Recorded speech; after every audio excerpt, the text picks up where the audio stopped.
Hi, I'm Lorna Kleidman, and this is part 3 of Kettlebell Sport Basics. So the rules for the snatch are that you have 10 minutes to put up as many reps as you can, changing hands one time, and once you put the kettlebell down, your set is done. Now you don't have to fulfill the 10 minutes in order to win, you just have to put up more reps than your fellow competitors. There are typically 5 weight classes for the lifters, and the bells that are used in competition range from 12 kg to 24 kg for women and 16 kg to 32 kg for the guys in 4 kilogram increments. What you wear, you must wear shoes, you must wear shorts because you have to have your knees visible, a t-shirt or a tank top to have your elbows visible. You can wear knee wraps if you need them. You can wear a wrist guard. And of course you can use chalk on your hands and on the handle. What constitutes a rep? When the bell comes up and you come into what's called fixation, you get the rep. So that's when the bell has a momentary stop, the arm is straight and the knees are straight.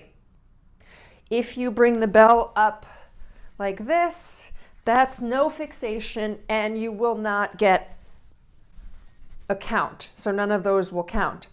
If you do any extra swings, that will also be a no count and you may get disqualified.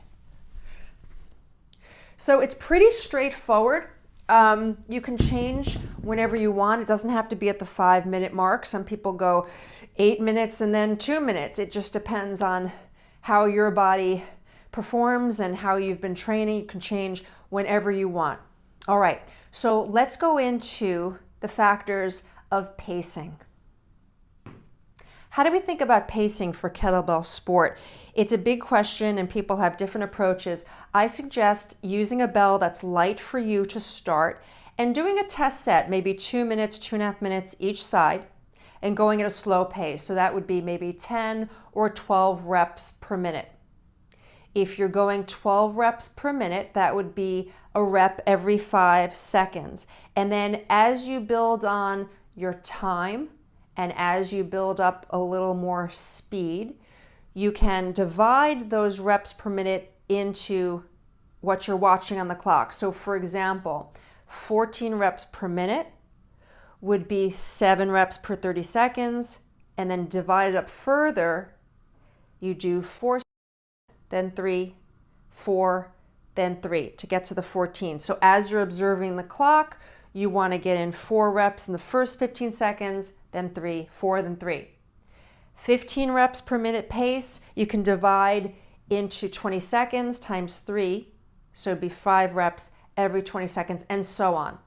So you can divide your pace either in quarters or by 20 seconds. Let me give you an example. Let's say there's a gentleman who wants to make rank 1 with the 16 kg bell. And the 16 kg is fairly light for him.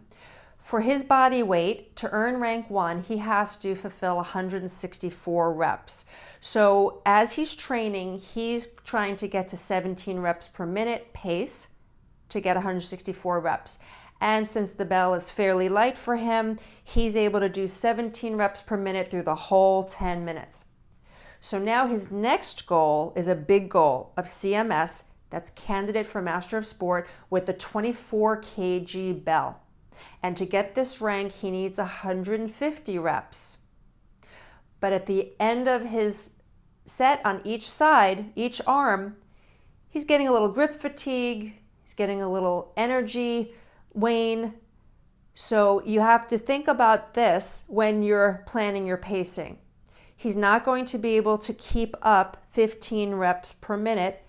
Instead, you have to anticipate that you're going to slow down at the end, if that's what's happening in the months of your training, and then front load the first couple of minutes.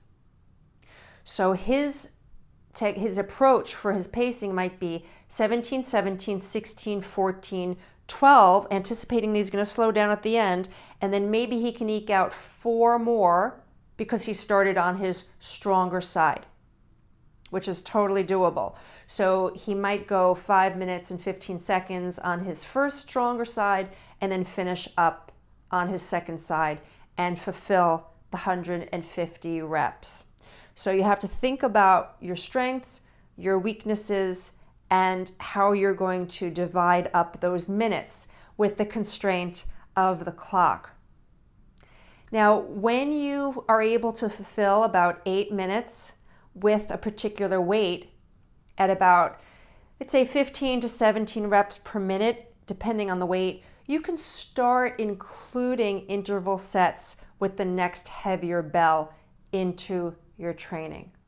So as you can see, there's a lot that goes into it, but just take your time, get into the technique, keep your breathing, watch the clock, and then after a while, you'll know what a 12 rep pace feels like. You'll know what a 15 rep pace feels like without watching the clock every second. There are a few accessory drills you can do after your main set. One of them is to snatch with gloves. These are cotton gloves. You're not going to use chalk on your hands on the gloves or on the handle, and you'll use a bell that's lighter than what you're using for your main sets.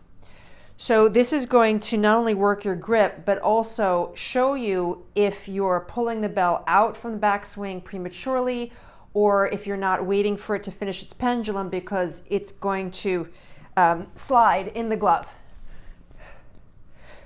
So just taking your time, it's very effective. Now, please be very careful and aware when you set up your environment.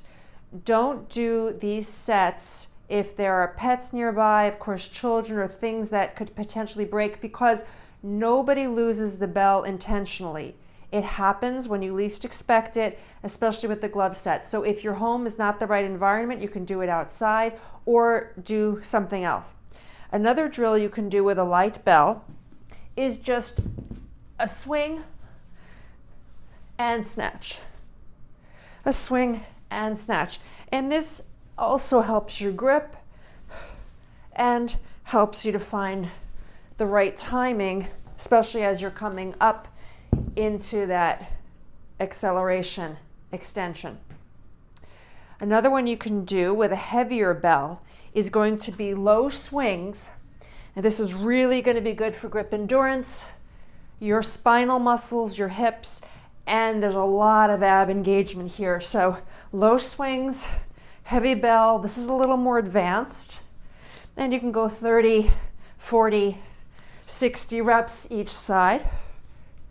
And another version of this would be swing switch. Up switch. Up switch. And you can go for 3 minutes, 5 minutes, 8 minutes, whatever, the most you can do, but that's, again, a little more advanced. So because the snatch is primarily an extension movement, you're working your posterior chain, it's important to also get in your ab work, leg raises, planks, side planks. Make sure that your anterior line is also being addressed. It's important to work your lats with pull downs, with rows, chin ups, because the lats aren't addressed that much in snatch either. And work the posterior shoulders with flies or external rotation so you keep the muscles around your joint healthy, stable, and you'll be able to perform for a long, long time. All right, thanks for joining me. Next session is going to be the swing clean.